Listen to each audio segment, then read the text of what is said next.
Okay, I have 7 o'clock. We will call this Board of Directors at Belmond-Klemme School District to order for 7 p.m. Tuesday, November 26, 2021. 60. Oh, 60, excuse me. My mistake. So can we have a roll call, please? Rick McDaniel, Here? Sharon Bartlett, Here. Larry Becklin, Here. Ryan Meyer, Here. Michelle Murphy, Here. Myers Lichty, Here. James Swenson. Here.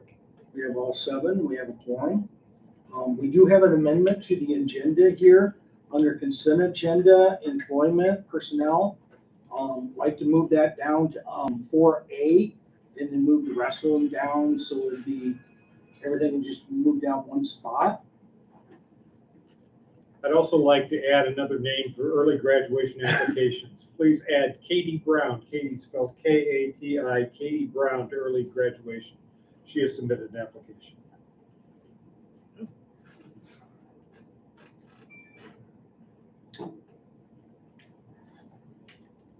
Any other amendments to the agenda? Hearing none, I'd look for a motion to approve the agenda. So moved. Okay, got one from Jim, second from Gary. Okay, any discussion?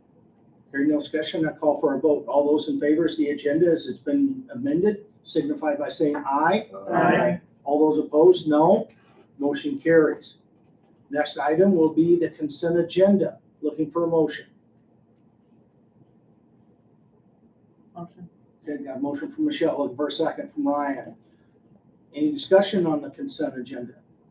Hearing no discussion, I call for a vote. All those in favor of consent agenda as it's been given to us, signify by saying aye. Aye. All those opposed, no.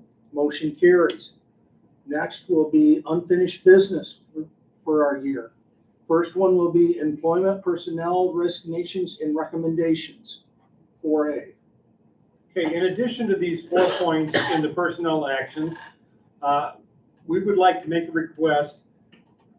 Last month, when the board met, we had a presentation by our English language teachers. We are seeing a continuing growth in our English language learner population, and there's a concern that we are not sufficiently staffed at the secondary because of the way our students go out into different electives and are scattered throughout the building. So I've asked Ms. Jensen to comment a little bit on it. The request initially came from her. You've got 2 more students today, and they do not speak English. Is that right? Correct. Two brand new students who do not speak English. Yeah. Go ahead and talk about it. As you know, last month, Ms. Landrum came and presented to you. We had 48 EL students at that time. We gained 2 more this week. That means 12 new ones since the beginning of the school year. Right now I have 2 EL associates that can help with translations in classrooms.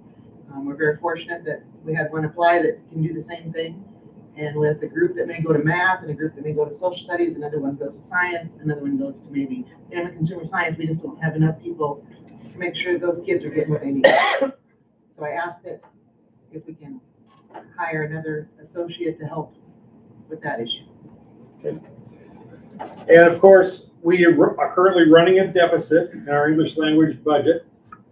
So this would increase that deficit, but of course, state law, one of the great things about Iowa finances allows us to tax back for us. This would go directly to our local taxpayers. So it's for the board to decide whether or not they feel this is a worthwhile expenditure to add this position to create the supports, because we are, I would like to state for the record, we're delighted to see this student population be part of our student body.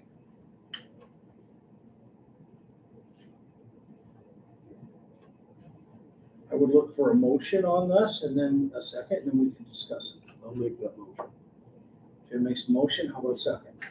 I got a second from Gary. Discussion. I think it's important that we provide our students with every opportunity to become good students. And if that means giving them the EL support, for gosh sakes, that's the least we can do. And guess what? The money comes from the taxpayers, property taxes. That's where it comes from. And the reality is, we in this community get the benefit of having highly educated folks who can speak the English language and are well educated by our system. That's why this is a win-win all the way down, all the way. I also think we owe it to our current staff to support them. You know, it's a tough year for them in general, and then to add extra students, I think we owe it to them to give them the extra support. CJ, correct me if I'm wrong, but you wouldn't come asking for this unless you truly thought that your students were at risk and you needed it. Correct. Okay. I mean, that's what we're here for, isn't it? To educate the students to the best of their ability. I think Gary's right. If we don't help these students learn the English language and be proficient in the English language, they're gonna have a hard time finding jobs once they graduate from high school. Good paying jobs, let alone going further on with their education. So any other discussion? Hearing none, I call for a vote. All those in favor of all the, for the employment recommendations signify by saying aye. Aye. All those opposed signify by saying no. Motion carries. We'll go down to B, application to the school budget review committee. There are three items here that we approved in November, December timeframe. They just came through from the state within the last couple days. We were able to get these in the packet. We get no extra money for increasing enrollment at this time. We are able to request money for open enrollment out that was not part of our fall in 2020, and for students that are continuing in English language beyond the 5 years. Now, this is part of our property tax. This goes on the local property tax in the same way that EL deficit goes on. But this is traditionally what this board has approved at this time of the year. So I put this to the board and ask for approval of these items. So moved. Got a move from Sharon. How about a second? Second from Ryan. Any discussion? Hearing no discussion, I would ask for a vote. All those in favor of approving this signify by saying aye. Aye. All those opposed signify by saying no. Motion carries. Next, we'll go down to C, the staffing shortage and stress upon our facility and teachers. Yeah, I'd like to start, with the board's permission, I'd like to start with the issue of, we are so short on subs. In my career, I've never seen such a paltry list of subs. Not that we do not have quality people in these positions, we do indeed, but we just have so few of them that we are creating a tremendous burden upon our faculty, because so often we are asking them to give up a planning period and help cover a classroom, that one free period. Now, we ask an awful lot of our teachers in that we ask our teachers to teach 7 out of an 8 period day, 7 periods out of an 8 period day. And that's a heavy load. Some schools would only ask teachers to teach 6 out of 8 periods and might have the teachers do a supervisory period, that other period. But we ask for 7 periods of instruction. So that one period is very crucial to our teachers, as they need that period to prepare for teaching all those other 7 periods. And then to ask them to give up that period to then help cover another class, that's really putting a lot of stress on our teachers. I would like to recommend to the board that we offer some kind of reward or just some kind of a token of appreciation to our teachers. We pay $125 for a teacher, so that comes to less than $20 a period for a substitute teacher. I'm suggesting a payment of $20 per teacher who's willing to give their planning period to help cover our classes and provide continuity of instruction for our students.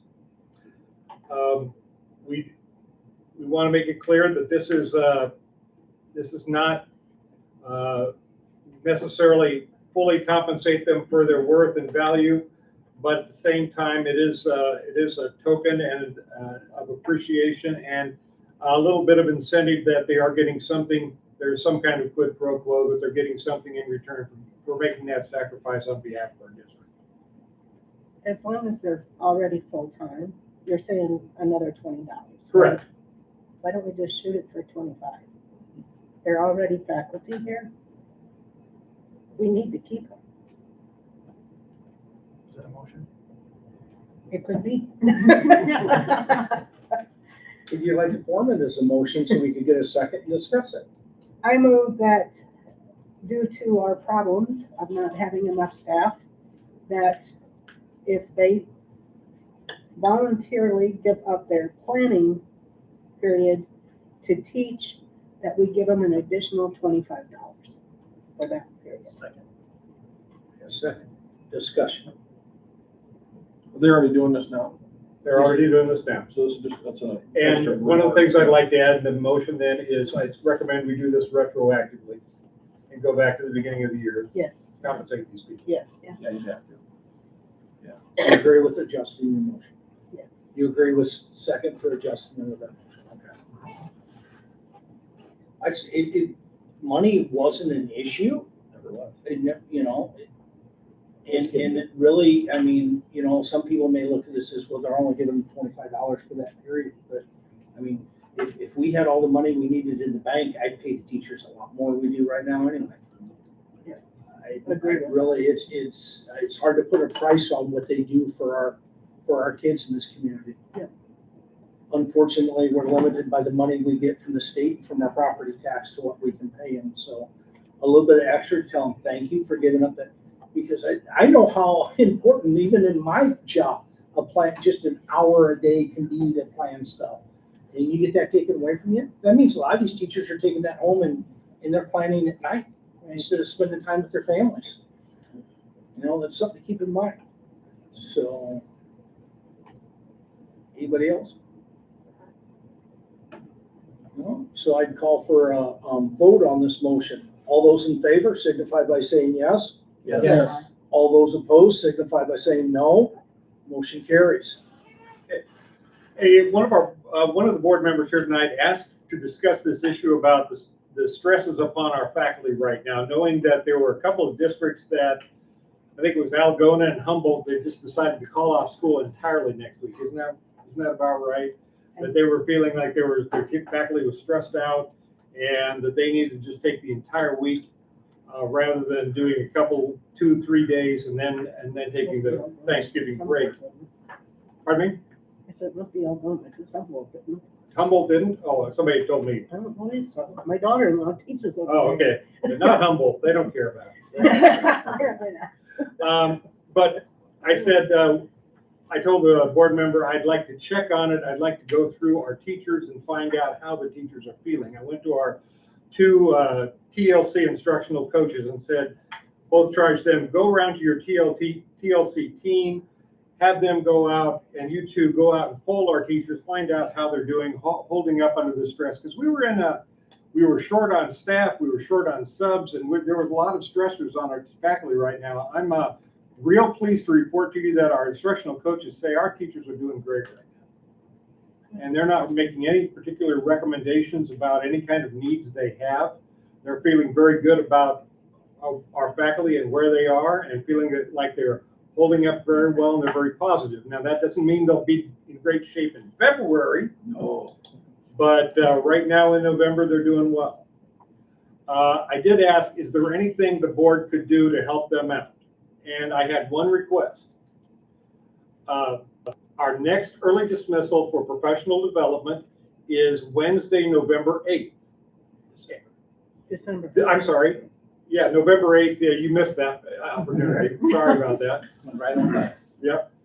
Wednesday, December 8th, they suggested, how about some time to have the board members come in, maybe just 15-30 minutes of some kind of a social time for the board members to get to know, maybe informally address the teachers, just speak with the teachers, find out what they're thinking, find out about some of the teachers' issues, a little bit of personal relations time with our faculty. And I just throw that out and see what the board's reaction is to that idea. Cocktails for Oh, I was thinking Snacks? snacks and Something? cookies and coffee. Ice Come cream on, more Sharon. likely. Ice cream, okay. Ice cream would be cool. You can attract more flies with sugar than you get. We'd be starting up about 1:30, 1:45 at the latest, probably. We could also maybe schedule this at the end. We'll probably, which would put it more like 3:15 or so. But we'll have to work out our schedule and get back to you on that. But I'd throw that out, see what the board's reaction is if they're interested in doing something like that. I'd be interested in that. I that's think that's a great idea. Yeah, I don't see where that. I think what happens too often, and I'll just say my feeling, I get to see the new staff the first day of, when we meet and we have that lunch together or breakfast or whatever it is. They eat up all the pizza before I got there. Anyway, they did. They had dried out pizza when I got there this time. But You were anyway, late. I was late. Somebody died and I had to be at the funeral. So anyway, I think that's a great idea. And I think it would be really helpful if we would intentionally all sit at different places so that we make an effort to get to communicate with our staff. Actually find out who they are and what's their dog's name, or, personal stuff that's related to their life. And then you can maybe share a little about your own terrible problems. That okay, right? That sounds good to me. I like it. Unload a little. I'm sorry. I would request in the first part of yours, checking on the stress and stuff, if we could have an update each board meeting on how the staff is feeling, how stressed they are. So we can, I'd hate to go 3 months and not do anything and we're a month late in helping them out in that. So, Well, and even if they feel overwhelmed. Yeah. That we could call a special meeting yes. to do something. Because we are behind those teachers. Absolutely. Okay. Good plan. Let's do it. That's really all I have for that agenda. Review of the school board election results. How about the golf course? Yeah, if we could do the Oh, the golf golf course. course. Yep, the golf. This is a proposal of our new activities director. We have, in the last few years, we've had rather low participation in our girls' golf program. Our AD was wondering if the board would be willing to consider hiring a separate coach. We have separate coaches for, obviously, coaches for volleyball, coaches for football. We've got girls track coaches, boys track coaches.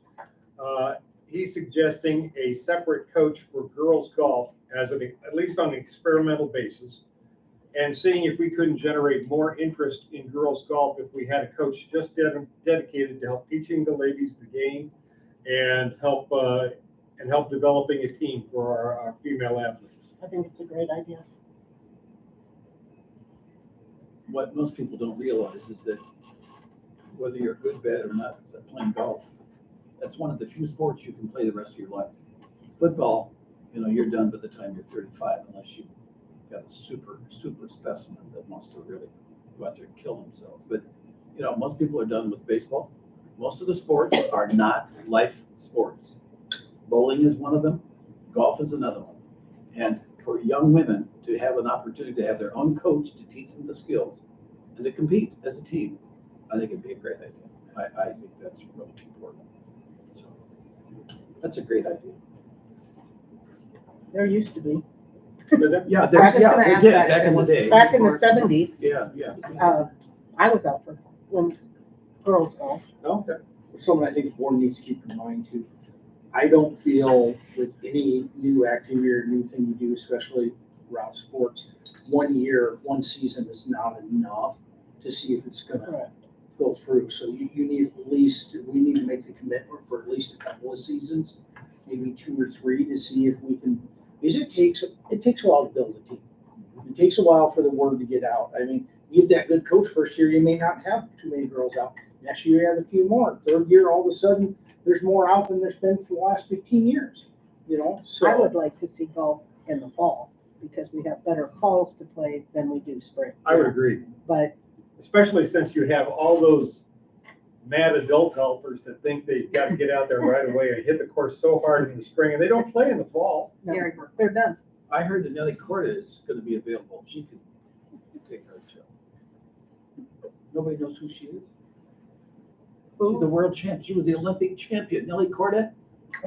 Oh, yeah, yeah. Oh, yeah, that's yeah, right. yeah. Come on. Minnesota does a real nice job of that. They do girls tennis in the fall, girls golf in the spring, and then they do boys golf in the fall and boys tennis in the spring.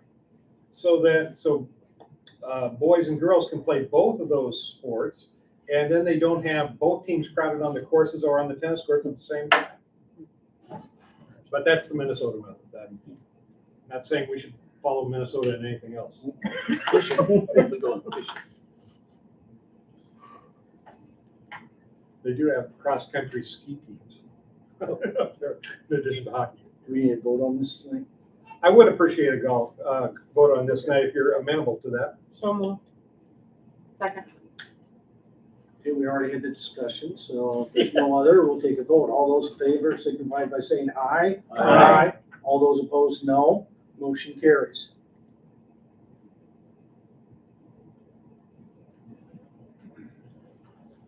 Next on the agenda, would we like to review the election results? I'm feeling you got it printed up there. And we have, Belmont has not received an update from the county commissioner of elections at this time. So it's possible we'd have to redo this at the next meeting. We'd have to revise these vote totals if approved. The purpose statement is the one that, I mean, we didn't really talk a whole lot about it, didn't advertise about what it was. I think the paper did a good job for us from our meetings, but in the paper, but I was concerned when I got my ballot and I filled out the front of my ballot and I'm looking for it, and you can't see it. And then and on the bottom in small print, turn it over and there it was. I did talk to a couple of people who didn't realize it was on the back of their ballot. So I was really concerned on election day, and when the results come out, I was really happy with it. So Where I went to vote, they said, remember to vote on the back. they started doing that, later on in the day. They don't have Fidel. Yeah, But if you look at your total there, Rick, at 392 compared to 374, there, the vast majority of people were able to find it and vote. yes. Most of them did. So that was really good. They showed us that they want it and they understand what it's for. So that was very nice. Move to approve. He says it with a big smile on his face. Second. Any other discussion? Hearing none, I'd call for a vote on the election results as presented. All those in favor signify by aye. Aye. All those opposed, nay. Motion carries. Before adjournment, I would just like to thank Mark Slichting for his time on this board. It's very hard to find people that will run for any public board anymore at all, especially school boards. I mean, we get paid so well to be here. It's a big buck. Yes, it's a huge, huge amount of money you get paid to do this. It's more time away from your family, friends, more stress in your life, and he did this for 4 years for us, so I would just like to say thank you. Thank you, Mark. Thank you.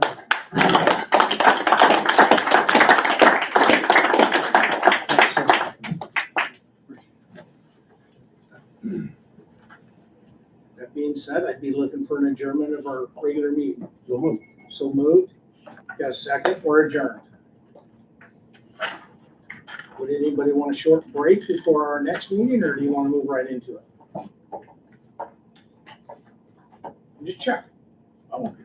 Okay. Gary's our gauge now. Yeah, pretty much, yeah. They got bad bladders, That's why I said Gary's our gauge now. I'm the monkey. No, I'm the canary in the Rick. gold mine. Still Zoom, okay. No break, so we'll start our next meeting.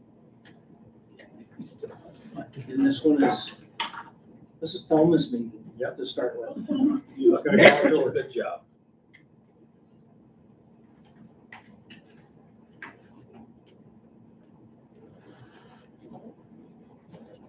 I told Tori that Belmond-Klemme organizational meeting. Sharon Bartman, Here. Gary Beckman, Here. Rick McDaniel, Here. Ryan Meyer, Here. Michelle Murphy, Here. Heather Ridgway. Here. James Swenson. I think you're supposed to. I'm not swearing. You gotta find a good seat. Do I go there? Come on down. Yeah, come on down, thing. Yeah. Give a Sharpie, Ryan. Yeah.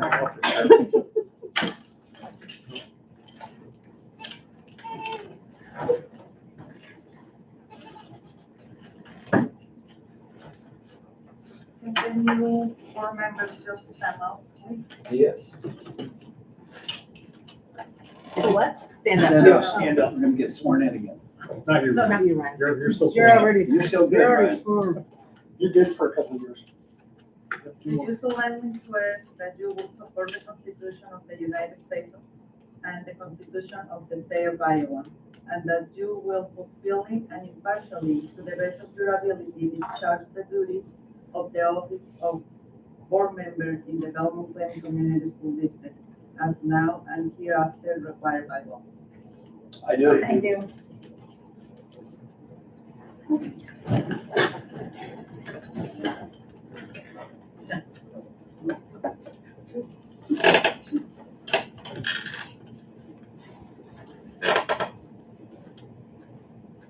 Now we're gonna elect the board president. I don't know, do you wanna do the thing? Nominees for. Well, Yeah, We yes. nominate them first. yes, Then we'll test it. Rick. that's right. I nominate Michelle Murphy. I nominate Michelle too. I nominate Rick. McDaniel. He told us last year he didn't run it again. I know. I will, yeah, I will. Will you serve or not? I will serve. Okay, so we. At least we have competition, gotta have something. Anybody want to nominate anybody besides me or Michelle? The crickets are cricketing. That's okay. Ryan's just happy his name wasn't said. Maybe you can close. Ryan's in on arts and crafts. I'm He's- I'm busy over here. Nominations are closed.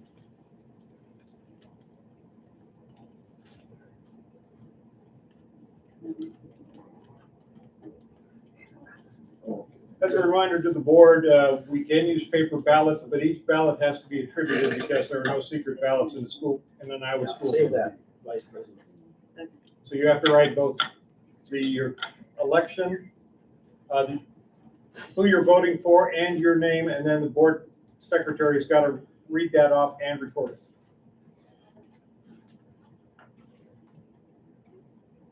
Okay, okay. She took that little one back. Yeah, she did. Yeah, Vice President.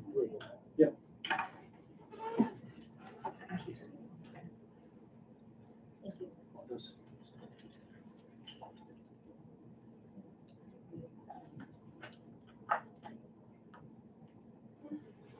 Did we have any nominees for vice president? I don't Okay. think we Not did. not yet. Okay, sorry. We have to elect a president, and the president will then take over and conduct the vice presidential election. Okay, thank you. Sorry, I'm slow. You're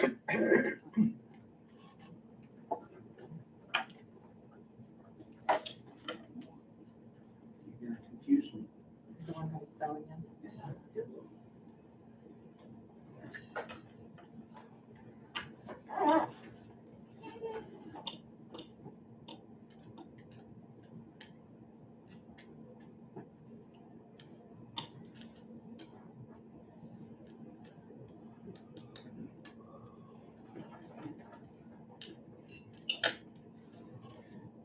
You can't be Vice President, you have to.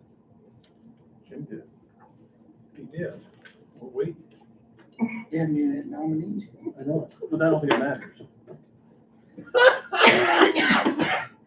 You might want to change your mind. We can't control these guys.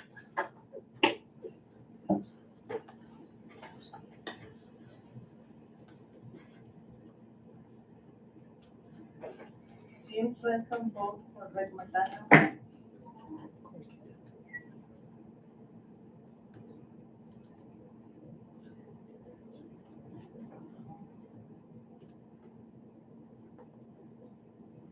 go with the All right. signatures. Let's see. It's probably mine. Rick Yeah, McDaniel, Rick McDaniel, okay. Rick McDaniel votes for Rick McDaniel. Gary Bergland, vote for Rick McDaniel, and Ryan Meyer, vote for Rick McDaniel. Sharon Barkema, vote for Michelle Murphy. Michelle Murphy, vote for Michelle Murphy. And Heather Richards, vote for Michelle Murphy. So Rick McDaniel is our president. Go ahead and swear him in, Thelma.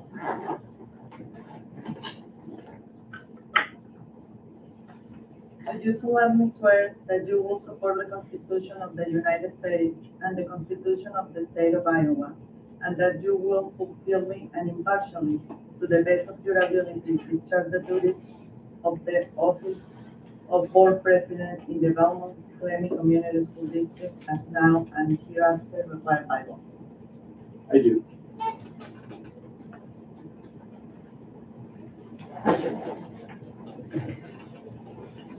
Next up would be the election of the vice president for the new board. I would look for nominees. Jim Swanson. I have a nominee for Jim Swenson. Michelle Murphy. I have a nominee for Michelle Murphy. Any other nominees?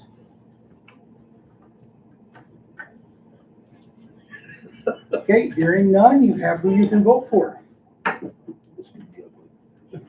Look at him glare over there. Open mouth. Okay. Does everyone have a ballot? You guys are all done? Jesus. Rick?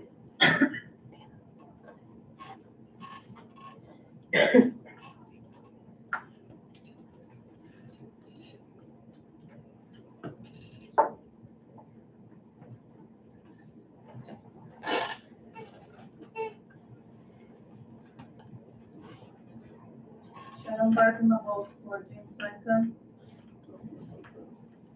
Michelle Murphy, vote for Michelle Murphy. Gary Beckman, vote for Michelle Murphy. Rick McDaniel, vote for Michelle Murphy. Heather Richards, vote for Michelle Murphy. Ryan Meyer, vote for Michelle Murphy.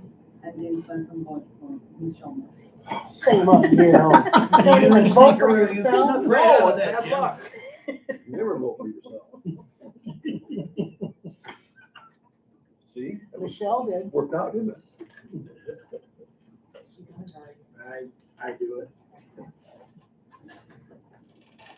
Michelle, do you solemnly swear that you will support the Constitution of the United States and the Constitution of the State of Iowa, and that you will faithfully and impartially, to the best of your ability, discharge the duties of the office of Vice President in the Belmond-Klemme Community School District as now and hereforth required by law?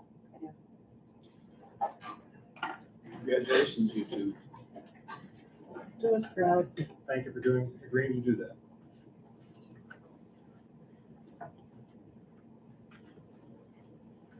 Now I gotta find my spot here.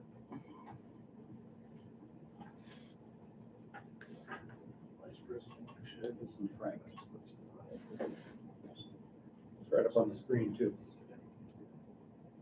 Okay, now we have to do determination of time and place of the regular school board meeting, and our superintendent already has it up on the board. If you see there, he's recommending that in February for us.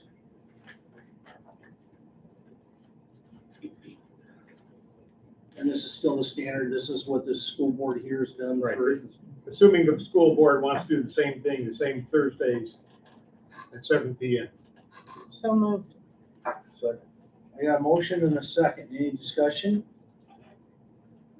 Hearing none, I call for a vote. All those in favor of this being our meeting for the next year, signify by saying aye. Aye. All those opposed, no. Motion carries. Adopt rules and procedures for the meeting.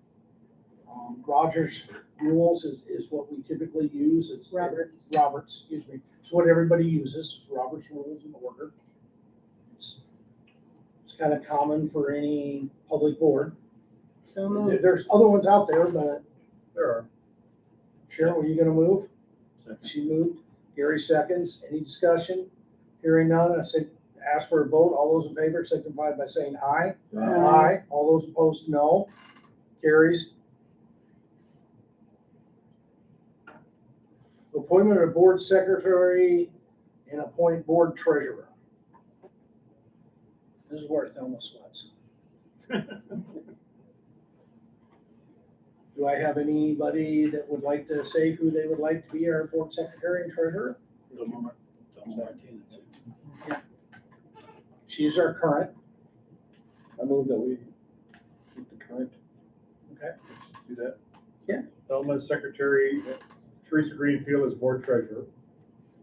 And Teresa will not be here to take the oath tonight. Rick will have you stop in the office sometime in the coming week and administer the oath remotely. But Teresa had a family health emergency tonight, and was not able to attend. No problem. Okay, so I have a motion. Do I have a second? I'll second. I have a second. Any other discussion? Hearing none. All those in favor of those two for those positions signify by saying aye. Aye. All those opposed, no. Motion carries. They do lots of work. Yeah, they do. We couldn't have these meetings without them. Exactly. I don't know anybody else here that's capable of doing what they do so we can have these meetings. So, Thelma, would you mind rising for me, please? And raising your right hand. Do you solemnly swear that you will support the Constitution of the United States and the Constitution of the State of Iowa, and that you will faithfully and impartially, to the best of your ability, discharge the duties of the office of Board Secretary in the Belmond-Klemme Community School District is now and hereforth required by law? Congratulations. Thank you. Thank you very much. And then we have, the next one is resolution. He has it up on the, and this is honestly almost like housekeeping stuff for our first meeting, that it allows bills to be paid if need be before the meeting. So, Second. second, whatever.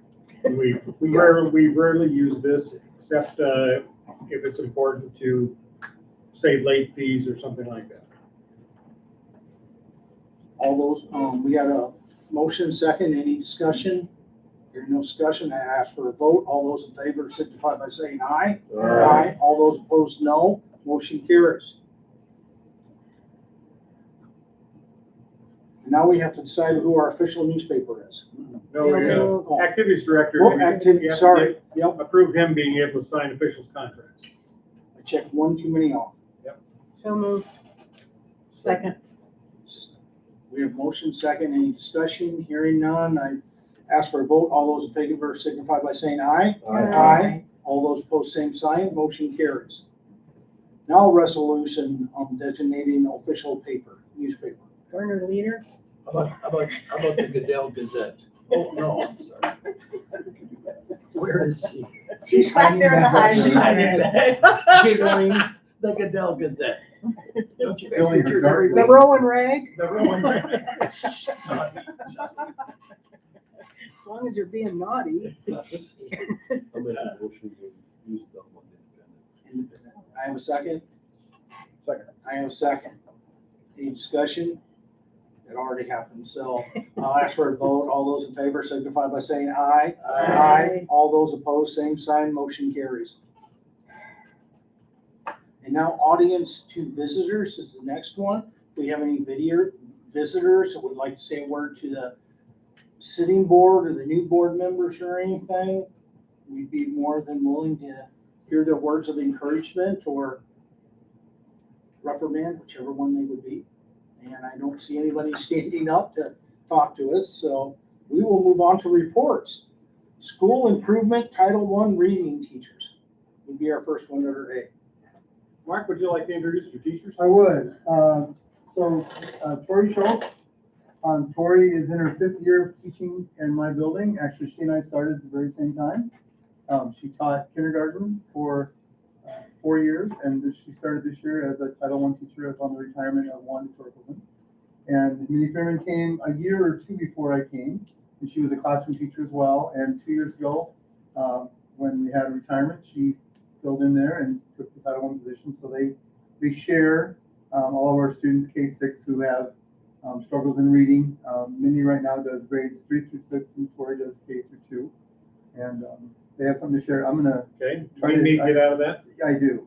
Okay, oops.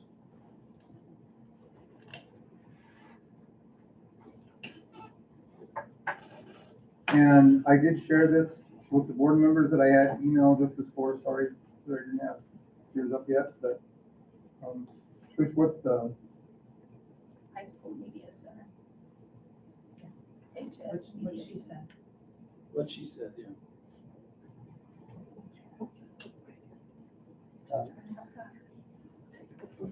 Not that she ever uses it. Okay, here we go. here we go. Tell me when you want to move. Melinda's my birth name, but I go by Mindy. And Tori, we work together with all of our kids. We have quite a big roster this year. K2 has 49 kids and 3 through 6 has 45 that qualify. And that's with a few extras that maybe parents said no to pulling, but otherwise we're right around 100 with all of our kids. And you meet up with them one-on-one? Yep, not one-on-one, it'd be small group, it's Okay. a small group setting. Okay. And we'll get to that here too. Sorry. That's okay. So, Mindy's running the printer up here. Sorry about that, guys. So students qualify for the Title I program based on a few different things. One thing we take into consideration is their text level or their reading level. We do also meet with classroom teachers and we take their recommendations on how students are doing in the classroom. And then we look at ISASP and FAST scores. And that's kind of the main way we determine if a student is not meeting the benchmark, if they qualify for Title I services. Just, the ISASP is the old Iowa Assessments, Iowa Basic Skills. Now, they give us another acronym, so that's grades 3 through 6. What we tend to shoot for is 20 to 30 minutes of instruction in small groups, 4 to 6 kids. Occasionally we'll have a group that's 7, 8. We don't like to go that high just because when you're working small group and to work in that short of amount of time, you need to have your group smaller just so you can focus on their abilities and direct your instruction where they need to go. K2 students are working on, it's really a broad range. You have to know your kids and really look at what they need. She's looking at foundational skills, sight words, comprehension, and more. And with my kids, it's a little different because they're older, but it's still so broad. Fluency, comprehension, vocabulary. We're really starting to focus in the more that we learn and the more things that we've gone out in the conference we went to. We're going to really start focusing on those vocabulary skills and working on sight words and more of like spelling and stuff like that.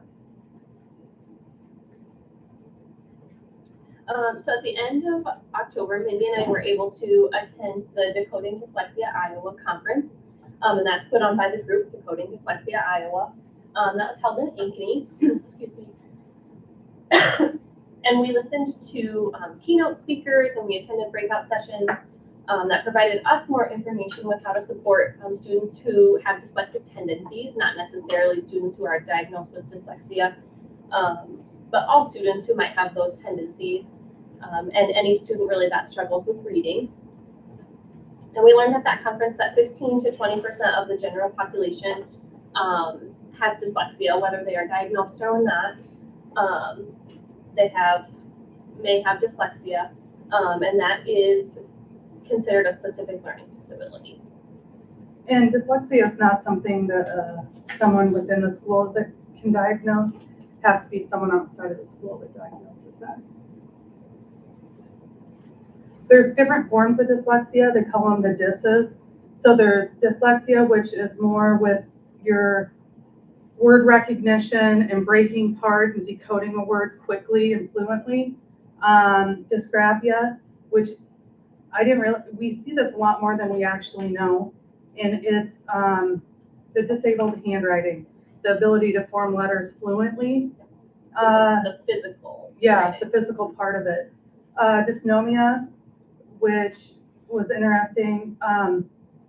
It's more with the memory and stuff like that. And then dyscalculia, which affects the ability for basic math. And that was really interesting to see too. There's different ways that they address math and how that works. So there's just so many different parts to it. It's something that's very broad and we're just starting to learn about We're it. just at the tip of the iceberg at this conference. So, Right. I think we both feel like we left with a lot of good information and ways to support our students, not only with one of these learning disabilities, but all of the students that we work with in supporting their reading development. So we're very glad that we were able to attend that conference. Mhm. We walked away with a lot of information that'll help even in the regular classroom and not just the kids we work with.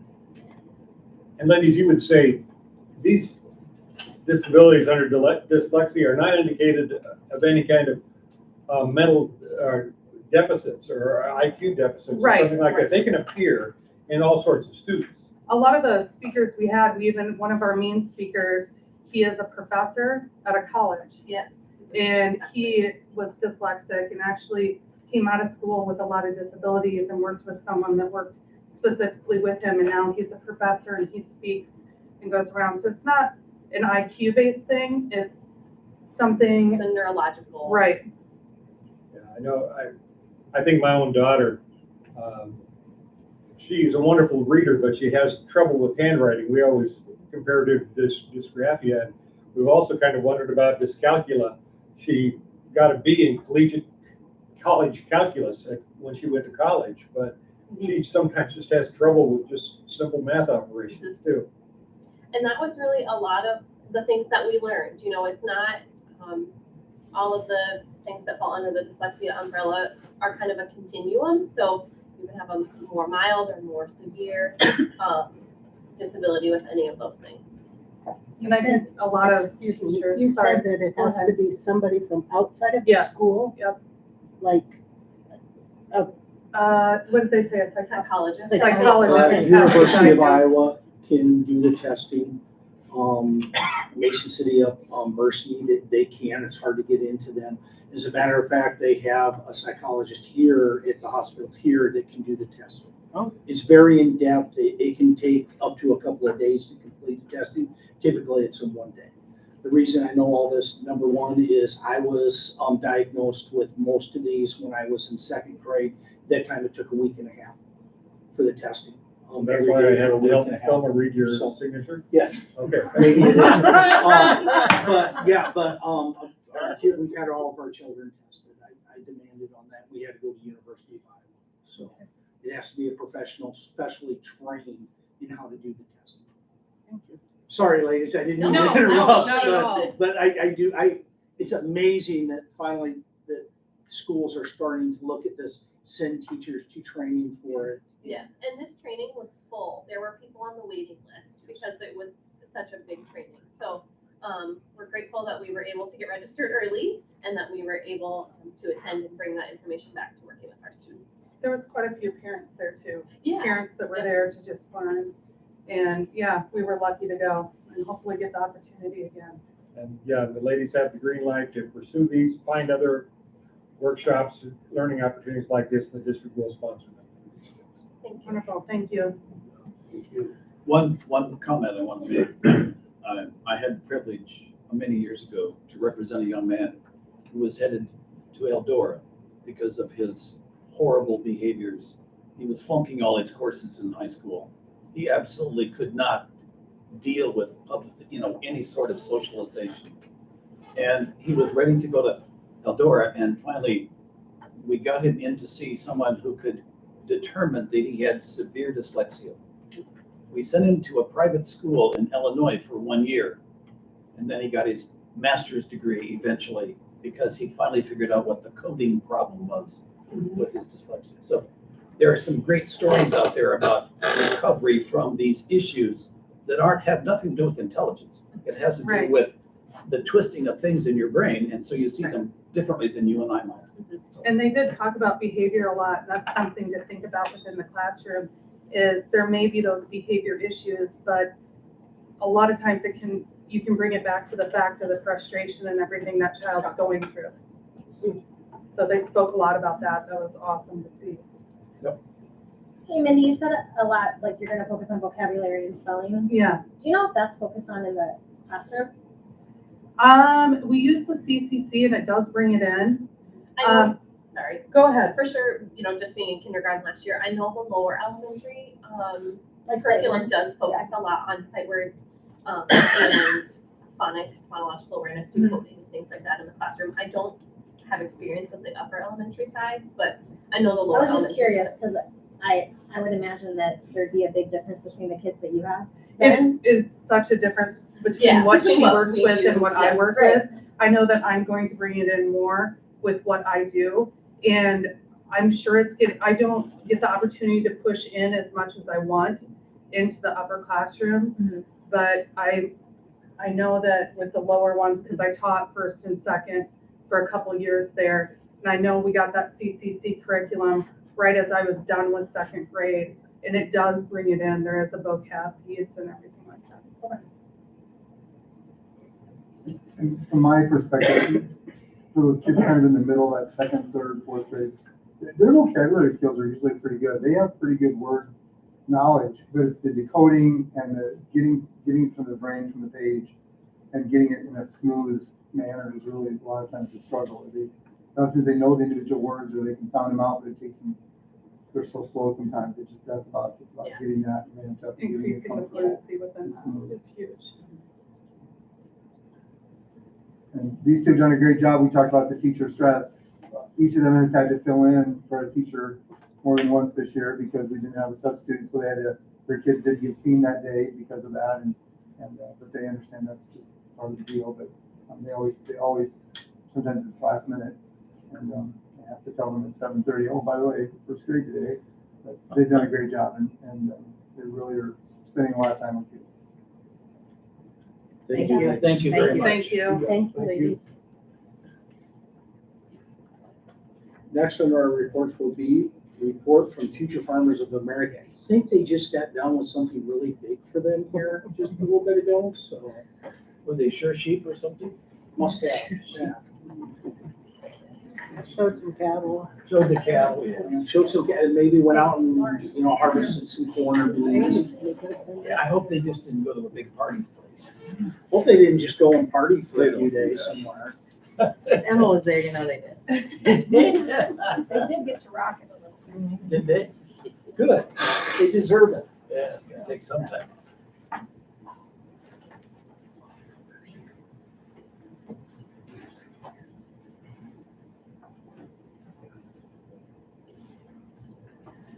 Hi, I'm Lauren Crawford, and in the last month, we had the opportunity to go to the National FFA Convention in Indiana, and there were 16 of us that went, and we can introduce ourselves. I'm Emma Carlson. I'm a senior, and this year I'm the president. I'm Hayden Pauls, and I'm a junior. I'm Hayden Fox, and I'm the secretary. I'm Ashton Wills, and I'm a sophomore. I'm Andrew Lampers, and I'm a junior. I'm Blake Barclay, I'm a freshman. I'm Drew Crawford, I'm a sophomore. I'm Abram Westholz, and I'm a sophomore. We also have a couple other that are at the basketball school.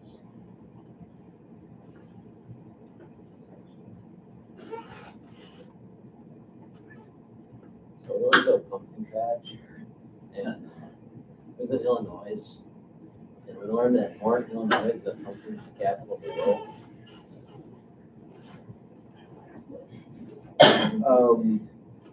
It was pretty fun. We got to learn lots of things about pumpkins and all the other things that go on there.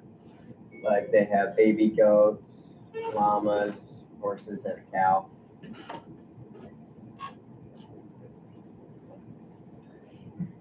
This is at RDM Shrimp Farm. It's kind of cool. It's up in northern Indiana. We went there and learned about aquaculture and like what we could use in our greenhouse. Just get a different look at things.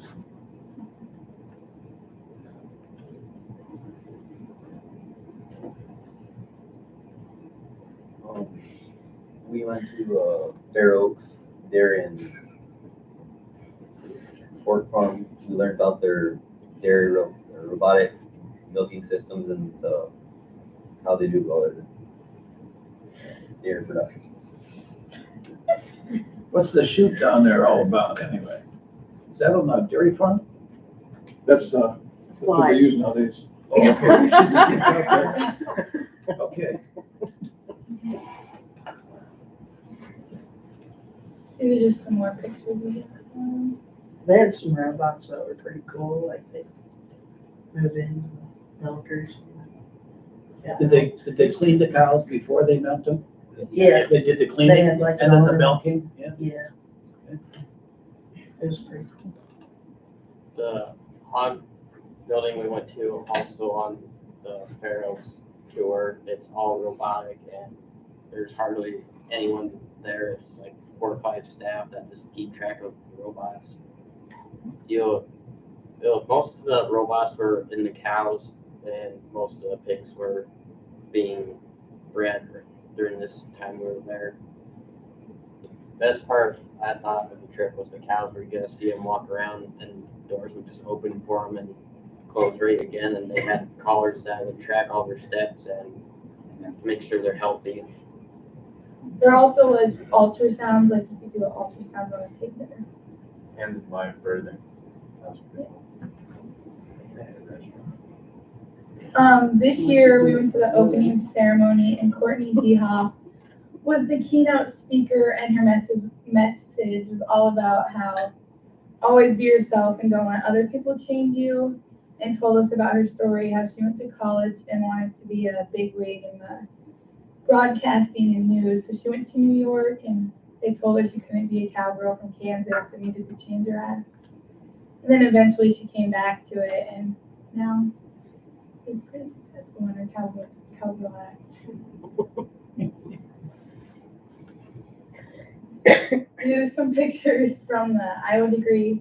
We woke up pretty early, so They aren't the best pictures ever. so we got to see all the Iowa participants receive their Iowa degree this year. American degree. 3 of us got the chance to compete at the national convention. We were selected out of hundreds of acts that applied to be there. And we had preliminaries on the Tuesday, and then we danced a few times after that on the talent stage.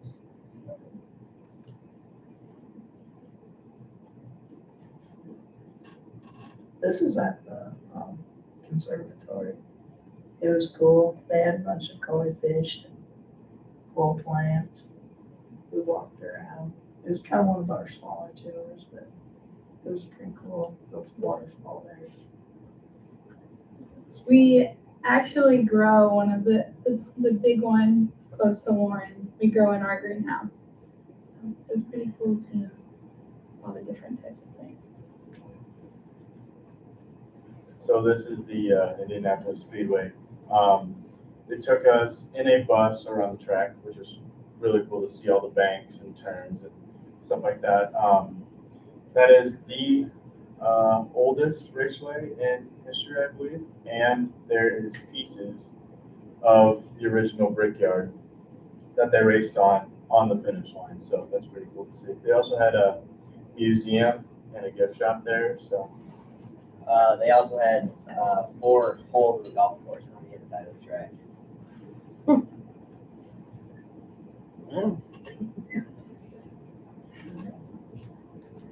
This is just kind of showing how there's chapters from all over the country that go to this convention, and it's really cool to see all the jackets and how different we do things.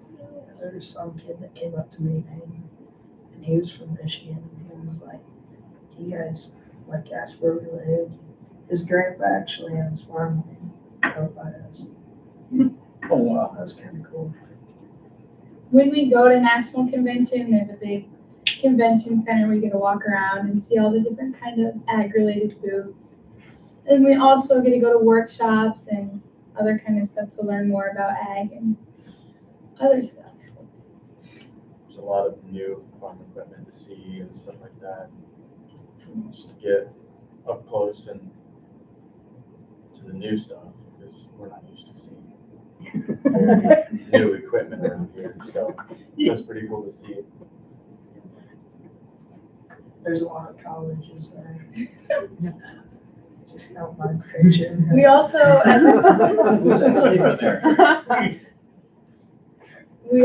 as a chapter, went to a Brazilian steakhouse that our chapter paid for, and we all got to go there after the convention.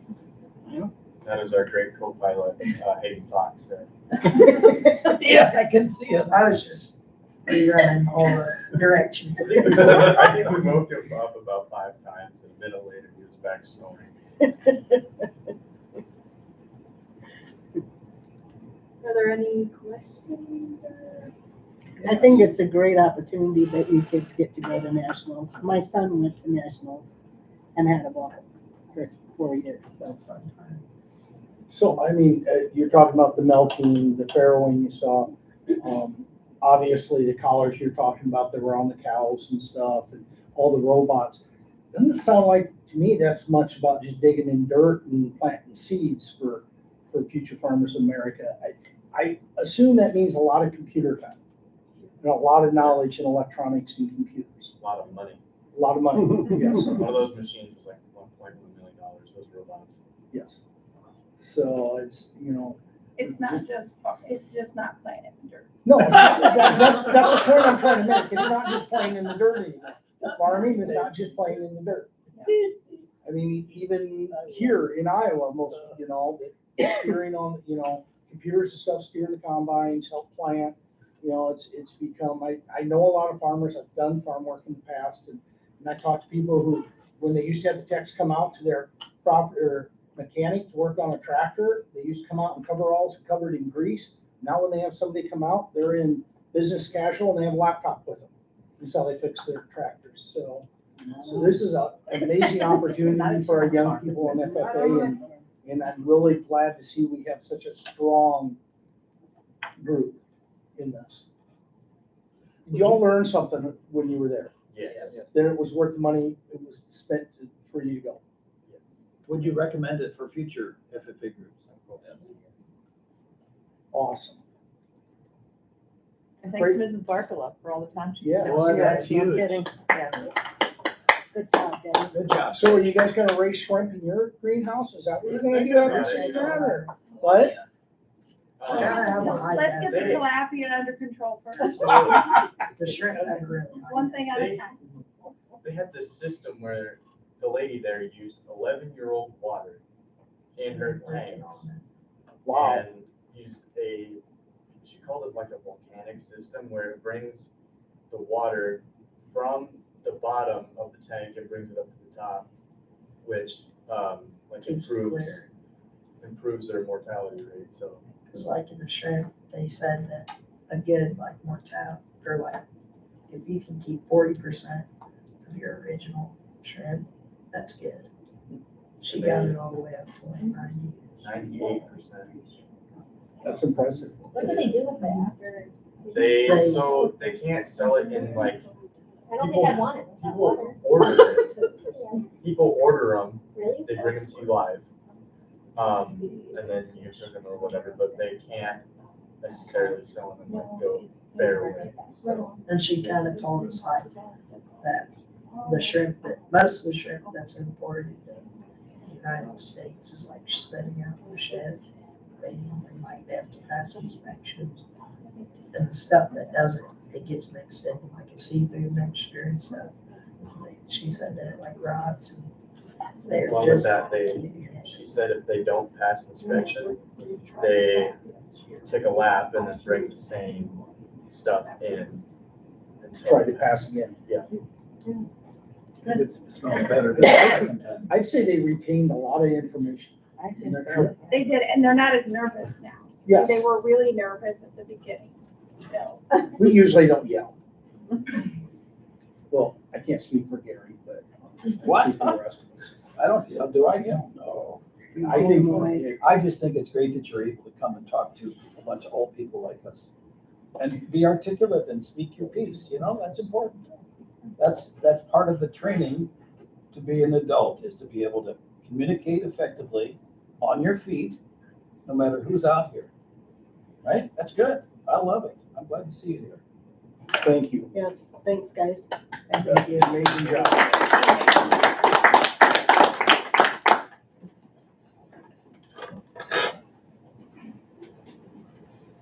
Next on the agenda, we have superintendent's report.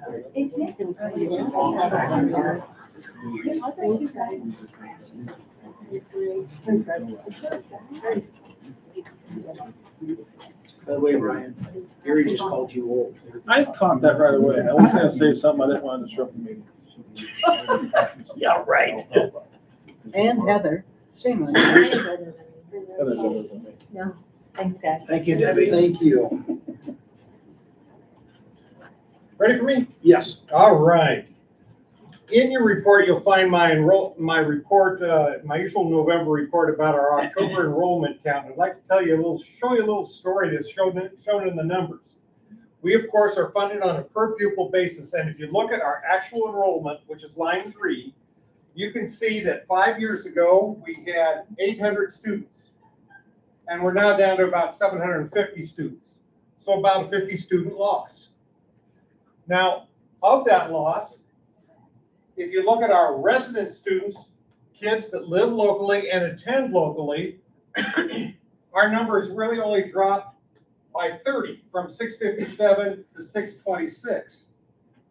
But I wanted you to take note of a couple of the most important line, and that is the kids that are actually in our district, that are in our classrooms, whether they live in Alexander, whether they live in Thornton, or wherever they live, or whether Belmond-Klemme, Goodell, or wherever. 5 years ago, our enrollment was 688. These are actual kids in our classroom. 5 years later, our number is 688. How is that possible when we've got such a tremendous decline in our actual enrollment that we're funded for? Well, look what's happening with, first off, our open enrollment out from 141 down to 130. We're losing fewer students to neighboring districts. How about our open enrollment in? From 31 5 years ago up to 62 this year. Double. I think that's a sign of a healthy district, that we're keeping a stable enrollment. That we're reducing our bleeding of open enrollment to other districts, and we're gaining in students coming in from other districts as well. So I hope you keep that in mind.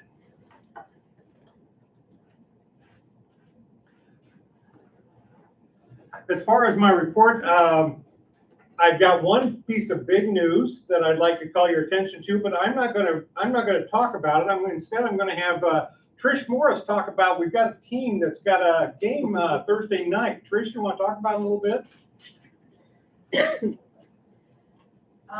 Our esports team, the varsity team for Rainbow Six, has advanced to the state finals. On Thursday night, we play Linmar, 4 o'clock here, and we will be streaming it here. So if anyone would like to attend to watch, you're more than welcome to do so. So we don't have to buy tickets. No, you don't have to buy tickets. You can, and we'll stream it online too. The link will be there, so you can do it in the comfort of your own work chair too, if you would like. But I'm pretty proud of these boys. Pretty proud of the coaches that stepped up and spent their time with them. This is more than just a video game. This is creating relationships. This is being that extra parent, that extra mom, that extra dad to make sure they're getting their work done and they're getting their grades up.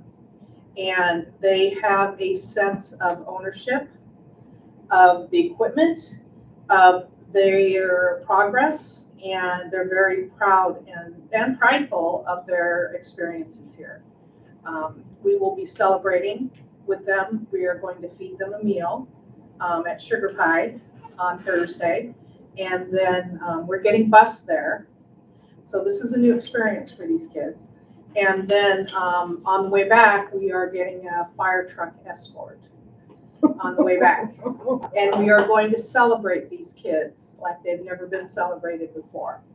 So it's going to be a tough battle. They made it through the last semis with West Delaware. It's the first time we went to 3 games, 3 matches, 3 maps. We always succeeded in the first 2. So it was a little stressful, and we celebrated rather loudly. So really proud of them. Really proud of them. They are trailblazers, and we have increased our interest in membership with our esports. So we're close to 60 now that want to be participating. So That's great. Good deal. So it's just our 3rd year of our esports program. We're playing for the state title. And there's another story that Trish is probably too modest to tell you, but there are a lot of people in the community that condemn this, saying, what, you're just promoting video games? It's just all about video games. A mom came up to Trish last week and said, thank you for saving my son. He didn't have peers, he didn't have friends, he didn't have a group, and now he joined esports, and he's got his friends, he's got his posse he hangs with, he's got his team, he's got his associates, he's got his niche in his school, and it's made all the difference in helping him blossom as a human being. yeah, she came up right after, well, it was during conferences. We had our game, which we advanced, we won. And both Leo and I were in here, and we were just kind of like struck. And she was crying when she was telling us this. And we knew what we did was important to the kids that sometimes fall through the cracks, but we didn't realize the effect that we had. And, you know, some days we're just like, oh, but that just kind of rejuvenates and gives us more purpose. So, yeah, thanks. Good job. Yeah, great. Good job. Go team. A couple other things I'd like to add to my written report, and that one is John Swenson has found a 12-passenger van right at Pritchard's just up in Garner, and we can purchase that through any Pritchard's outlet. And he's going to be checking on it, test driving it, and possibly negotiating a price. We might call a special meeting or something like that in order to get this done in a timely manner before they sell it out from under us or something like that. The other thing is we have our teacher bargaining team has committed to working with us on a whole new method of collective bargaining, where they are agreeing to work on interest-based bargaining. We're going to be pursuing that. We have a federal mediator who's going to be working with us and training us on what that is. I'm going to need probably a couple board members to sit in that process with me. Gary's indicated he has an interest in being part of that. Sharon would be interested. And we probably can't have 4, otherwise we'd have a regular meeting, but we probably have room for another 3 if somebody'd like to let me know at some point. But we'll probably be scheduling it for like 3:30, and we'll probably take a couple afternoons to give us the training we need to go forward with this bargaining process. And that's my report. Any questions? I don't think so. Good. Thank you, sir. Next, we will do the principal's reports.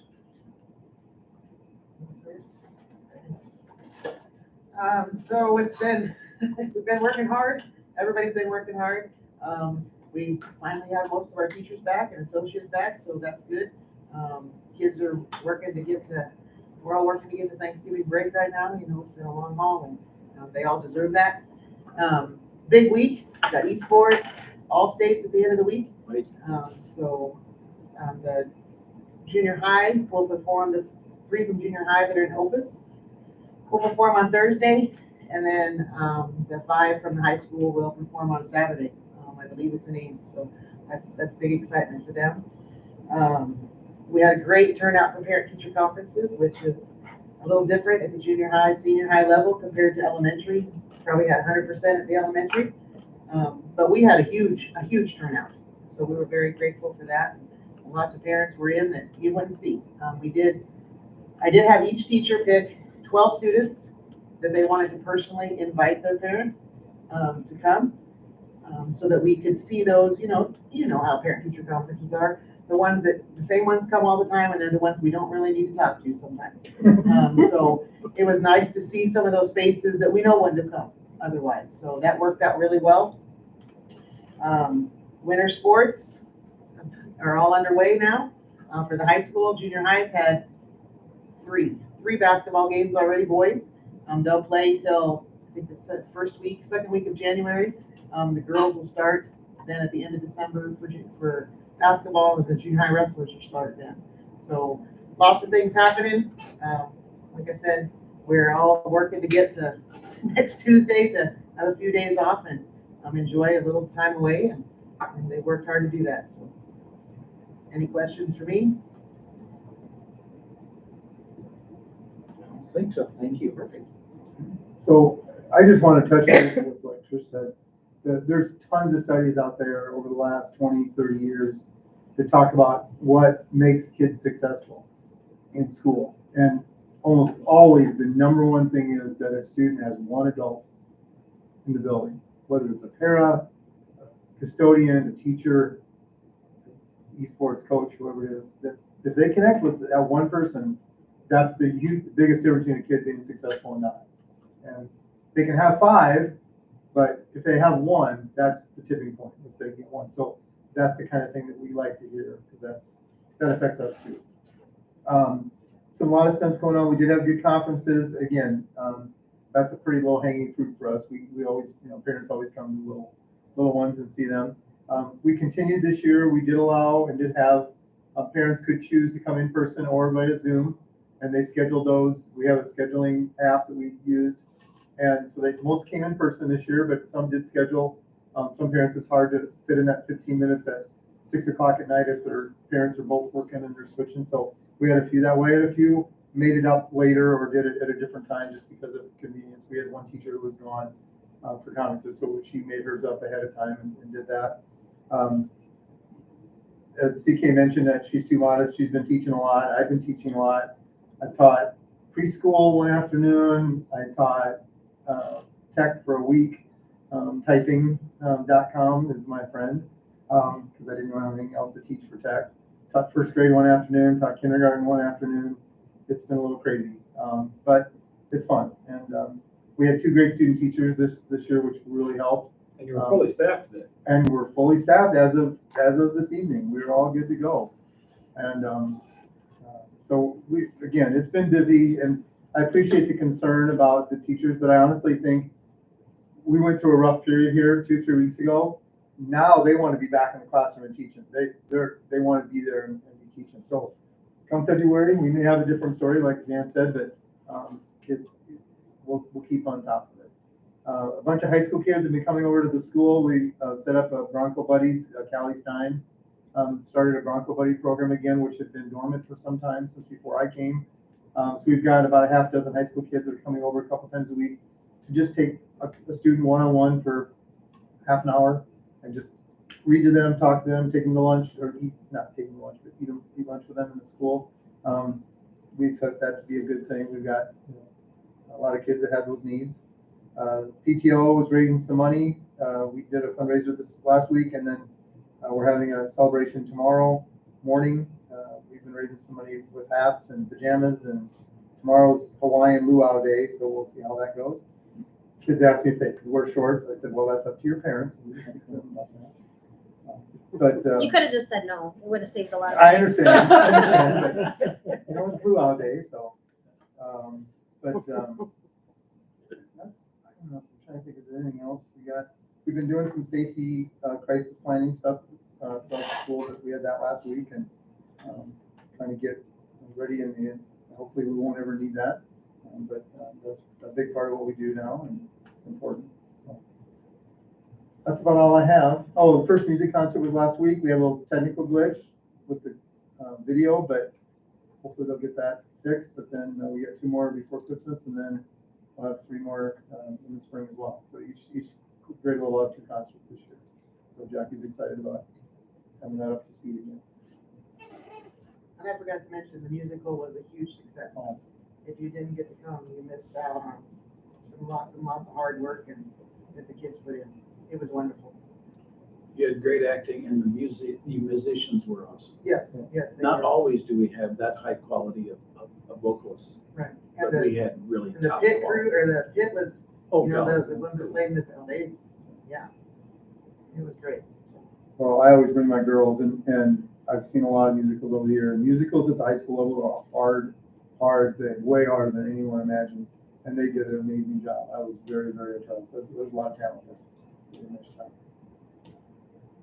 I talked to someone who had seen the one in Garner and the one here, and they said we had a much better presentation. The sets were better, the musicians were better. So, just to pass on. I thought it was pretty ironic that Garner and I Belmond know, were isn't doing that the same something? musical. Garner did Mamma Mia too? They did. Yeah. So did Osage. At the same, about the Osage same just did time. Mamma and Mia it was just last a few week. days. If you went one night, you could go to see Garner's, and then they didn't have a Sunday, so they could see it Friday or Saturday night and then go here on Sunday and see it. So, it was good. Yeah, There was we a little did. glitch I Osage did heard, last week. little glitch I heard with the microphones Oh, on yeah. Friday night. Did they get that? But it was because, and I asked Maddie about this, if they don't stand just right, they don't put the little box thing, like in their center of their back, there's too much body in between where they're talking and where it's transmitting to. Okay. And if they happen to turn the wrong way, then it doesn't transmit through. Okay. So Makes yeah, sense. they worked on that. Good, good. Because Friday night they had that problem. Yeah, It was in and out on Saturday too, but yeah, and it's in and out the whole time. It was Yeah. all 3 nights, or all 3 times. Yeah. But yeah, it was it was just still really good. trying to get them trained to put that box. They don't like it up around their neck. They want it clear down here at their waist, and then it doesn't transmit right. So I don't know, maybe we need to look at some other things too. I don't know. Hanging on their ear. Yeah. I think it's neat that the little kids got to go see the musical in elementary school because they were all so excited about getting to do that Sunday. So Our promoting fourth, other fifth things graders than just came sports at school. Right, right. On their dress rehearsal, 4th, 5th, and 6th grade came and watched about an hour that day. First Cool. Anything more for the principals? Thank you, the two of you. Thank you for everything you do, and make sure you pass on to your staff too, that we do appreciate them, and know how hard they do work. Next will be committee assignments.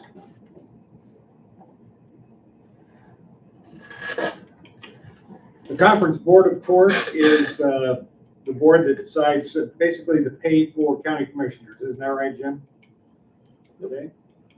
And Sharon is the only person who lives in Hancock County. Oh, Brandon. Oh, He does. you can get off of that board for the first time. Oh, I don't Except they know. only meet at noon Oh, which, on Monday. So I'm still a secretary. good for you, What she Sharon. means is she's really excited about I- it one yes. more time. It's a wonderful. She meeting. researched Right. this so she'd be able to continue to do it. We Yep. have to pass the budget for the county Yeah. and, make sure that they're not ripping us off. So It's very interesting. it is actually. kind of You know, interesting for an old I person. guess this is my second time around, and, I'm not gonna tell you I look forward to it, but it is interesting when you get there and you start getting into it and you talk to the other folks from around the county and stuff and listen to what they have to say and their feelings. And some of them are pretty explicit. You know, it's good. It's, I'm glad I did it. Of course, Franklin County, we have nobody on our board that resides in Franklin County. So. Then we have the School Improvement Advisory Council. Well, we really need to get a volunteer to be on the Wright County Conference Board first. Oh, yeah. Well, I thought Jim did that. What's that? Did you volunteer to be on the conference board? Did I volunteer for? Yeah, this time, yeah. Oh, you're volunteering Yeah, again? I thought I heard it. I thought I, yeah. I missed that. Yeah, I think I'm railroaded in. Perfect. It's You wouldn't kick it known to as do that to a person. Yeah, You they volunteer, do. either way, you volunteer. Yeah, either way. The SIAC is the School Improvement Committee, and it's supposed to be a conglomeration, amalgamation of school staff and parents, community members. It is was a big thing 20 years ago, and it's now kind of become less important in the state's eyes, but should we do something with that, we could use 1 or 2 volunteers for that. I'm excited. I've never gotten, you know what? I've been on it 2 years and we've had COVID. And so we Yeah. never had a meeting. So I would at least do it one time. Okay. I would do that too. Okay.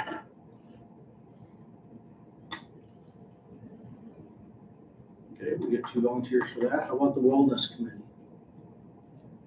I did such a good job of it the last 2 You years. did. We'll try to be sure to Really get good, you in there this Yeah. time. You are so awesome. Well, look what you did for Dr. Frazier. That's right. You know, you You're got him healthier and Yeah, he even looks healthy now, you know? you did a great job, All I Ryan. can say is welcome. What does the wellness committee really do? You know, Like in it's real very, it's very, Very intense. very technical. Yeah, complex. It's supposed to meet periodically and just review the wellness policy. The wellness policy is mandated by the state. And, yeah. Like So Gary like this, said. the COVID stuff all over? Well, like Gary said, due to COVID, and Nurse D retiring, it, No, but like the Yeah, the COVID COVID mandates, that doesn't fall under this wellness committee? No, Separate? no. Okay. No, it has to do with student health practices and things like that. Well, it sounds like you already have your bargaining team with who's gonna go to the training. So, Gary and Sharon? yeah. Were they gonna be for both? Is the new bargaining gonna be? Well, we for really both? don't need anybody for staff. It would be nice to have a board member volunteer, just in case something came up, but would likely will not be called upon because we have a 2-year Two-year contract with the contract. sports staff. Oh, correct, yes. Or you can put me down. All right. for Support staff and. And if need be, I'll give you a call. Unlikely, I'll probably have to call. Truly, I'm looking 7 forward to hours this. in, Sharon, anyway. This new concept of bargaining, I think this is the way, frankly, I see it as something we used to do for a long time. It was just done in a different fashion, but we need to be able to collaborate and do this together. They've renamed an old practice that used to work. Exactly right. So I'm excited. I think this will be great. And next, we have the annual convention, excuse me. Oh, the annual convention. Yeah, is that the one in Des Moines? Yeah. Wow. That's Party City if I ever saw one. Yeah.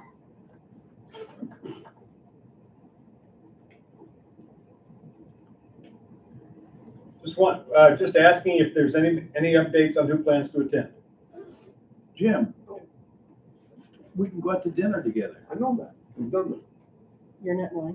What? You're not going. Oh, that's why he's not going. He didn't want to have dinner. No, that's not it at all. I'm going. I I'm have going other- on Wednesday and Thursday. I have other plans. You do.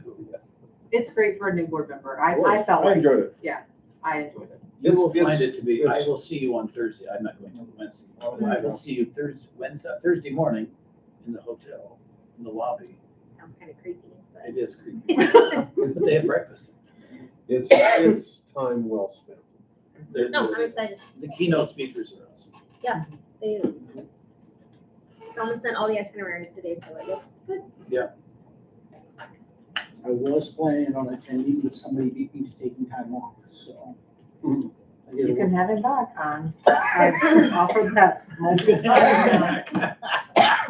7 a.m. to 3 p.m. He's available. I love it. Or 7 to 7, or.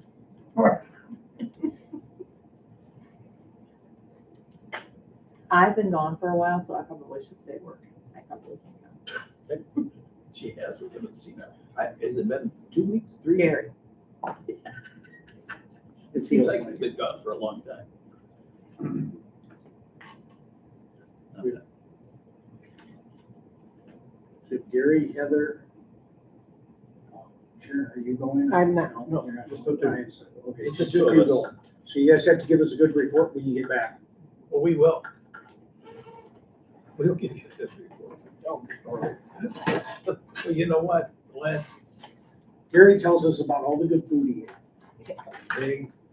That is true. They do a good job of that. They do. The Thursday meal Kind of is amazing. good. It's the cookies that are the best. And they have snacks for breakfast. They have rolls and they have other croissants and, oh.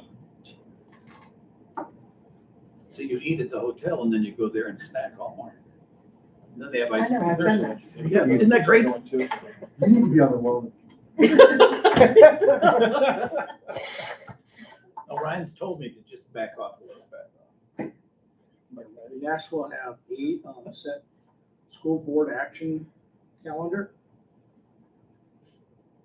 And that's pages 19 and 20 in your packet, and you see a representative, these are my plans for each of the next 12 months for school board topics. If anybody has any suggestions, I don't have a lot of, it was at this time we laid out our plan for, it was this time last year we laid out our plan for implementing instructional support and for improving our revenue purpose statement as all part of a multi-month plan. We don't have any big projects necessarily for the next 12 months, but I present this calendar to you, and just in case you have any comments. Looks like a full agenda.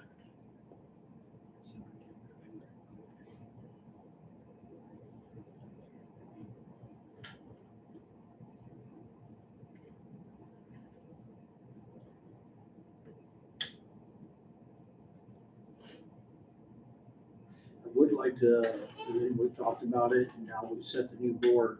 So we need to figure out a time to have a board workshop. Yep.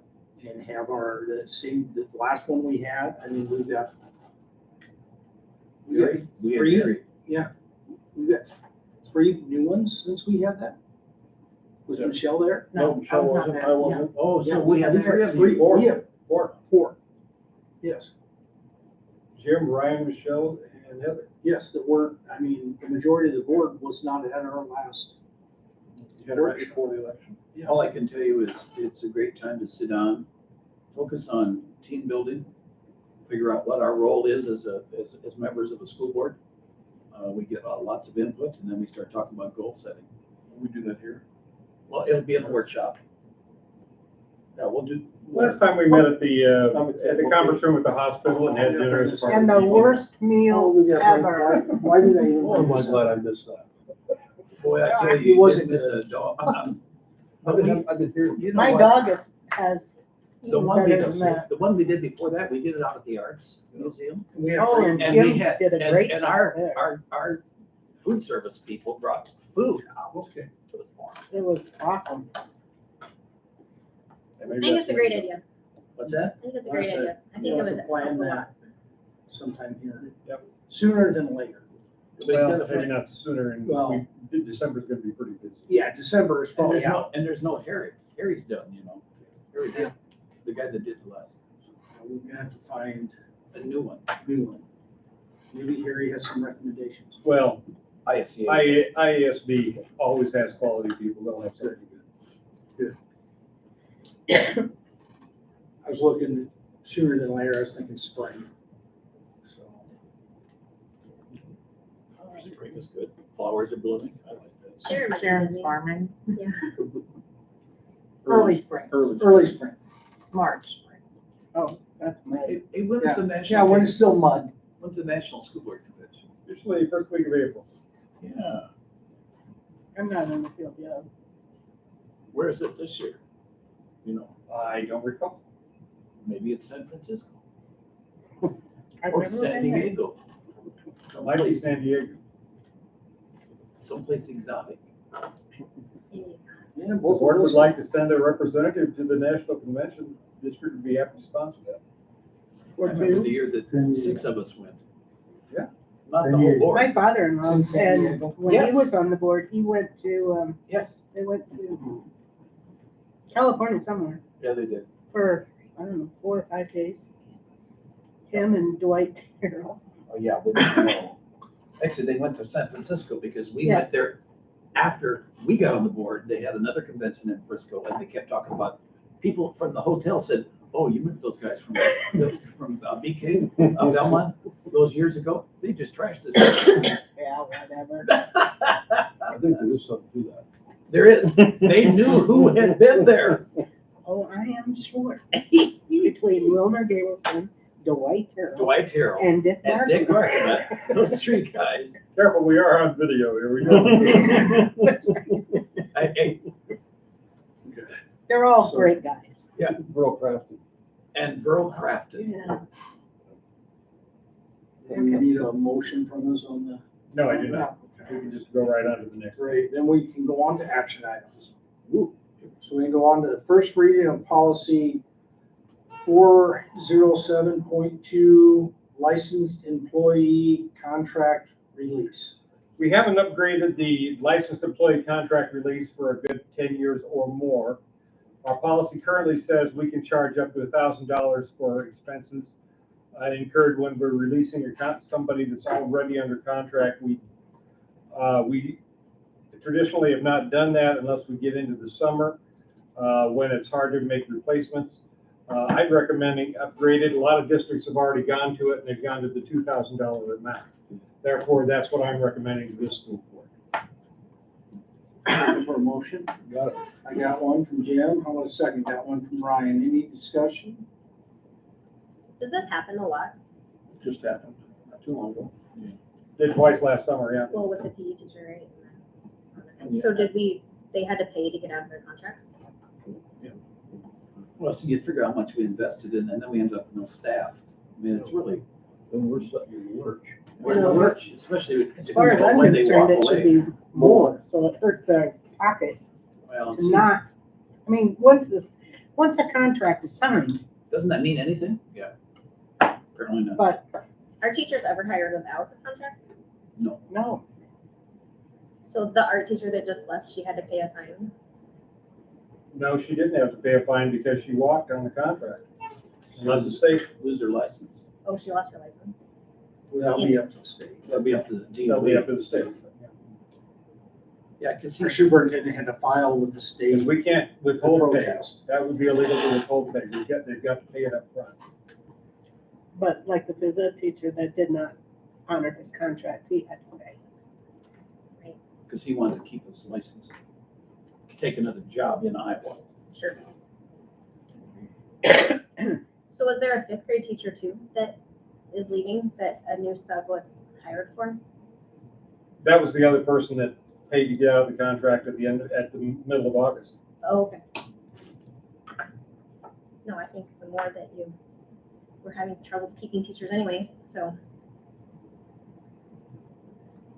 Any more discussion? Hearing none, I would call for a vote. All those in favor signify by saying yes. Yes. All those opposed, no. Motion carries on the first reading.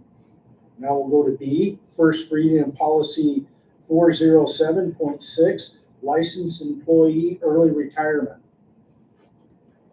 2 years ago, we put in a policy that we would provide a small incentive for early retirement. Our motivation is not to promote people getting out of the profession, but rather if they're intending to leave anyway, let them know we will offer the policy for the next 3 years and that we will pay them this small amount from our management fund that has a war chest of $1 million. That's less than that now. It's more like $800,000. And in exchange, we get a resignation in the middle of January where we have plenty of time to recruit for that position. Now that expires at the end, and currently this last policy the board put in place expires June 30th of this year, this coming June 30th. So if the board does not renew that policy, it will be an incentive for somebody to resign and retire if they do not know this policy will be renewed. So I'd recommend renewing the policy now to let everybody know that this is going to go on. And I would like to suggest changing the amount from $5,000 to $10,000 starting next year. Ooh, cool. So moved. I have a Possibly motion. as an incentive to keep somebody an additional year if they were thinking about leaving. I have a motion. How about a second? Yes. I have a second. Discussion. I'll just say that, it's helped us in a couple of situations already. Correct? I mean, we had a couple of teachers that wanted to retire and they wanted to take advantage of this. And they gave us that extra time to help us be able to recruit a new teacher. And instead of right before they started the new school year, hey, by the way, I'm retiring, I'm done, I'm out. So, yeah, I think it's a good thing. It's not like it costs. Well, it buys us a tremendous amount of time. Yes. Yeah, to find good And that's quality. pretty vital at that time of the year, when we're looking for new hires and stuff. Yeah. It's a pretty good idea. Does it ever hurt us though? Like if a teacher is leaving and they have all this experience and they want to leave early, and giving them a reason to be able to leave early by having this incentive? But I don't think $10,000 is a huge reason to leave early. Because it's honestly, to retire, that's not a whole lot of money to retire if you weren't planning on it already. No. Well, these attorneys and the school board association would say, if you really want to entice people to leave early, do not offer the policy every year. Offer it like once every 3 years, so when the policy comes up, they know they've got to jump on it or miss it for the next 2 years. By putting it in for the next 4 years, there's no urgency for anybody to leave. It actually gives them time to stay in their jobs and be here longer, knowing they'll be insured that that bonus will still be there 3-4 years from now. That makes sense. We get those people, do I, don't I? Well, I don't have to this year, I'm still getting it next year. Yeah, I know some that could have retired and they can continue, and thank heavens they have. Okay. Any more discussion? Hearing none, I'd ask for a vote. All those in favor signify by saying yes. Yes. All those opposed, no. Motion carries. We did strike the first reading of the new policy 415 mandatory vaccination from the, from the agenda. I'll give you an update here. Yeah. Part of it was because they wanted us to pass it, but with everything's going on, all the lawsuits and stuff, they're asking if we hold off now. I would. Right. So it makes sense to hold off. Right. Yeah, last Friday, I did a webinar last Friday, and they said, you need to put this policy in place. School board should do emergency approval, so you have it in place in case this comes through. Another attorney said, I agree, you should do the prudent thing of having the policy in place, but I do not expect it to go through. I think there's going to be a number of, a lot of people feel it's government overreach and it's going to be overturned. We know that there was a stay put on it by a judge in the 5th Circuit down in Texas, I think it was. And we're in the 8th Circuit, so that decision does not affect us here in the 8th Circuit. But right now, just yesterday, they impaneled a panel of judges that are going to determine whether that 5th Circuit decision should be broadened to cover all circuits. And because of that, and they're putting this on the fast track, I think they did their first oral arguments this afternoon. Wow, that's fast. Because of that, they came out with this just yesterday afternoon and said, we know last Friday we told you to approve this right away. Now we're saying, put a pin in it, and we might have you perform an emergency meeting in 2 or 3 weeks. But right now, do not approve this policy. Makes that easy. Yep. So any questions or comments on this? I mean, this is just steaming down the road right now. It's a wait and see for us at this Well, point. my feelings are about it, it's very typical. You know, I use this rendition. I'm an inventor, right? And I invent the greatest thing that ever happened. And everybody fell in love with it. And they used it. And 10 years later, everybody's getting cancer from it because nobody did the research past the point of the invention. It's the same thing here. And then how are they going to police it? Rick, are you going to police it? Or are you going to police it? What they're doing is making us the bad guy. Well, I yeah. don't like that. I don't like But that they've one also bit. set this up with, and it's as tight as Swiss cheese, right? The way they set this up.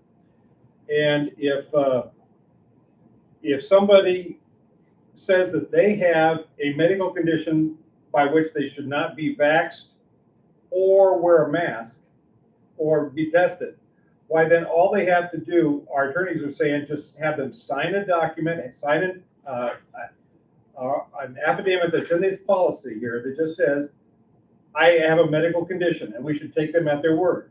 And if somebody says, I have a sincere religious belief, we should just have them sign a paper. Or, I call it the Aaron Rodgers rule. And if you just say, yeah, I've been vaxxed, and you sign a paper, that's good enough.